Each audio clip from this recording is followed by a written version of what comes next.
Donc, dans la suite de nos interviews, je vous présente Bernard Darnault. Bonjour. Bonjour.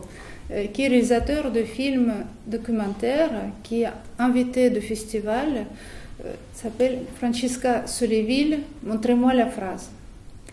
Donc Bernard, tout début, je voudrais que vous nous en parlez de parcours qui vous a amené à réaliser des films. Quel était votre métier avant de faire des courts-métrages? Quelles ont été vos formations et quelles ont été vos influences, si on peut dire, cinématographiques ou musicales, qui ont amené à la décision de réaliser des films? Alors très rapidement, l'audiovisuel c'est quelque chose de passionnant. J'ai commencé donc un petit peu par le son en ayant fait de l'électronique. Puis ensuite, j'ai eu la chance, en quelque sorte, d'être engagé dans un établissement scolaire pour m'occuper de tout ce qui était plutôt technique par rapport à l'audiovisuel. Et donc, j'ai eu ensuite envie de créer une section cinéma, donc j'ai créé avec plusieurs personnes.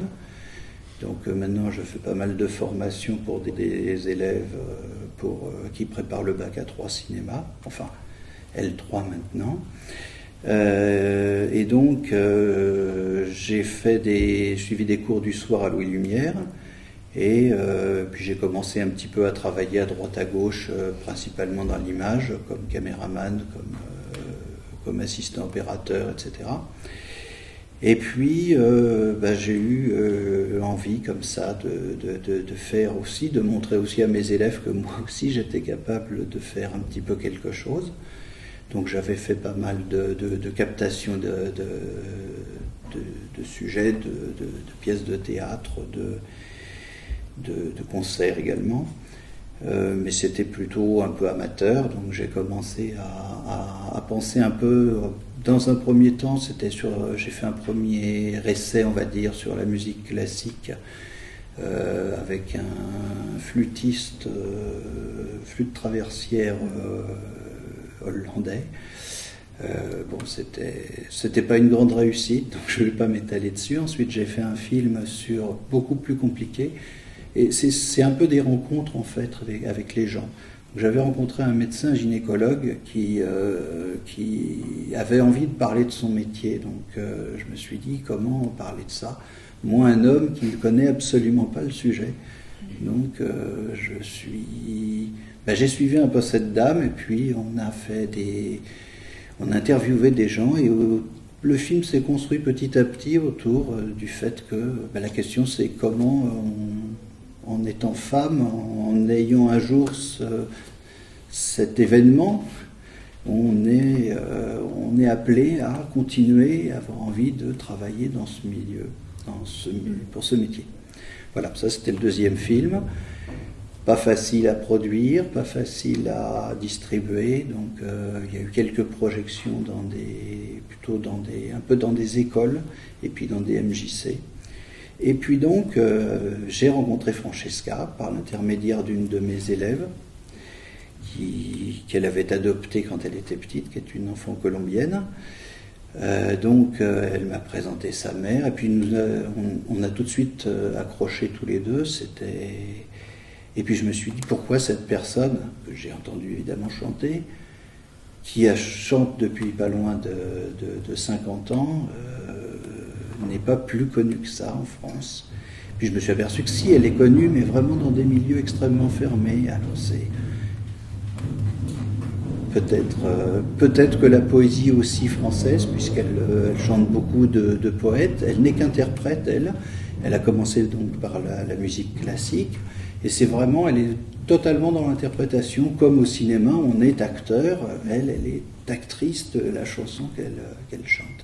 Et j'ai trouvé ça très intéressant. Ça m'a permis de rencontrer tout un milieu de gens qui font des travaux extraordinaires autour de la poésie, autour de la musique également, qui sont des artisans de la chanson en quelque sorte, pas très connus, et parfois plus à l'étranger d'ailleurs. Et donc voilà, j'ai décidé de partir sur ce film. et puis d'y mettre un petit peu ma sauce, c'est-à-dire que je trouvais que tous les films sur des chanteurs étaient, ou même d'ailleurs sur des cinéastes, étaient très, très carrés, très stéréotypés, très dans des cases. Il fallait parler de ceci, de cela, il fallait montrer beaucoup d'images d'archives. Moi, j'ai voulu faire quelque chose de très actuel, donc quelque chose d'extrêmement vivant. C'est une personne qui est vivante. J'espère que, à ce titre, mon film ne vieillira pas et que cette, voilà, qu'elle soit vraiment vivante. Et malgré qu'on parle un peu de son histoire, bien sûr, de son passé, mais c'est vraiment un film qui est d'actualité avec des gens passionnants et j'espère qu'ils passionneront les gens qui verront le film. En Russie, bah oui, bien sûr, Saint-Pétersbourgeois aime beaucoup la chanson française, donc j'espère que votre film trouvera des échos dans les cœurs des spectateurs de festival, bien sûr, ou voir peut-être aussi une chaîne de télévisée qui pourrait être intéressée. Et est-ce que vous pouvez en dire quelque chose sur l'état de court-métrage documentaire en France? Particulièrement, personnellement, moi j'aime beaucoup documentaires français, je regarde beaucoup la télévision et je suis admirative de certains films.